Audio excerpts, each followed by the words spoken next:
What up, my Fearless Agent Nation? Here today talking to you about the second favorite of mine, commission objection handler. The first one I've done before. It's awesome.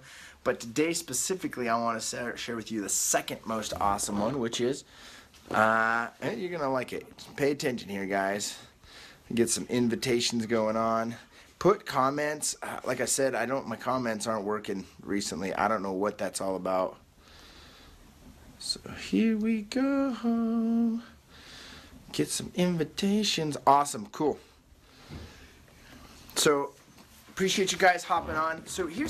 Have you ever been on a listing appointment and they were close to hiring you, but they got stuck on your commission? Has that ever happened to you where, you know, hey, listen, the other guy will do it for cheaper or blah, blah, blah, right? You've heard it before. And really, to be honest with you, I haven't had to handle a commission objection in a very, very long time, because if you get great at the listing presentation, the Fearless Agent listing presentation, you don't have to handle objections. It crushes them before they come up. But every once in a while, whatever reason, because I live in Utah, I think that's maybe what it is, or maybe it's like this where you guys are as well. People want to try and get a discount on commissions. So how do you handle that, right? Well, I'm going to go through it with you right now. So you're sitting there and they say, hey, listen, great, Colton, we'll do it, but hey, will you do it for less? And you can do it the simply no. Any more questions? That's one way to do it. But I like to have a little fun with it. You guys like having fun? Here's what I do, okay? So I say, hey, totally understand. Sounds like you want to just put the most money in your pocket when we're done here. Is that what the goal is? And they always say, yes, that's the goal, obviously, because I've got great at asking questions that get them to tell me yes, right? I said, well, can I ask you something, right? And they say, well, yeah, go, yeah, what do you got to ask us, right? Well, and then I follow up with, if you knew that by doing it that way, you'd cost yourself a bunch of money versus if you did it this way, you'd keep a bunch of money, would you want to know how to keep from losing money? And they always say yes, right? And so say, well, what type of ketchup and mustard do you have in the fridge, right? And they kind of look at each other like, well, you know, I don't know, I guess. And they say, well, hey, you know, we got Heinz, right? We got Heinz ketchup, we got Heinz mustard. And I said, okay, interesting. Something as simple as condiments, you're willing to pay top dollar for? You're willing to get the highest and best brand of ketchup and mustard, but when it comes to the biggest, single most largest investment in your entire life, you want to take the cheap route? You want to go with the cheap, discounted product? I mean, does that make any sense at all when dealing with the largest thing in your life? And they said, well, we never looked at it that way. Exactly, right? So what do you want to do? You want to go the cheap route, or you want to go the absolute best route, get as much money as possible in your pocket route? Which would you choose? And then they say, well, yeah, we'd rather go the second way, right? So that's how you handle it with ketchup and mustard, right? But what if they actually say, well, we use the store brand ketchup and mustard, right? Because I love to ask the question, what type of ketchup and mustard do you use? And they say, well, we use the generic kind, right? You know what I'm talking about. You've probably bought it before for like an event where you got a bunch of hot dogs or something, you know, the cheaper brand, right?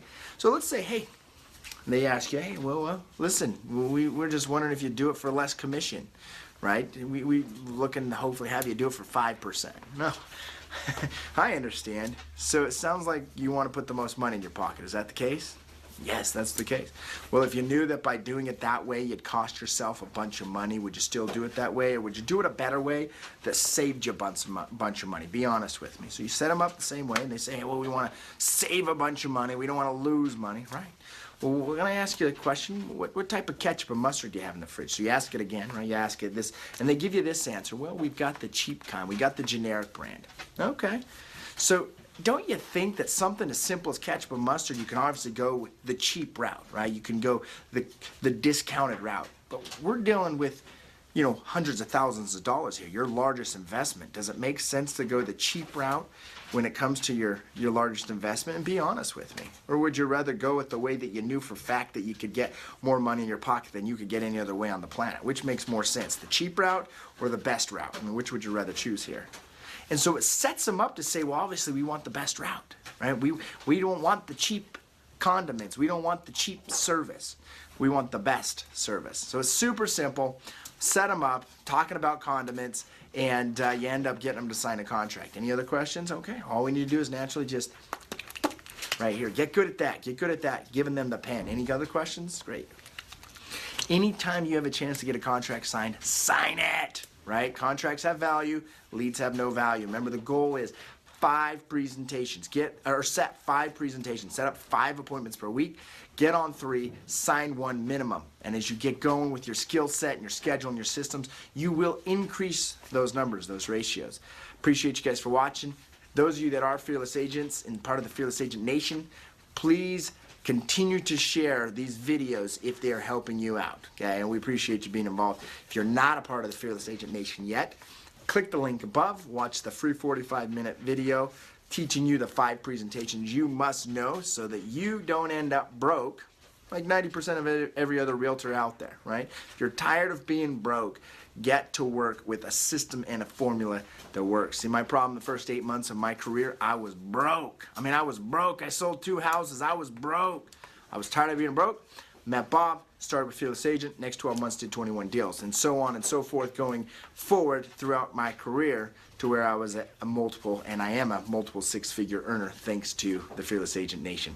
All right, guys, we'll see ya. One of the things specifically that I've been writing for a while is that I spend 1.5 to 2 hours every single day at the gym. That's what I've been writing. And what I found is it's not necessarily being at the gym for 1.5 to 2 hours that was important to me.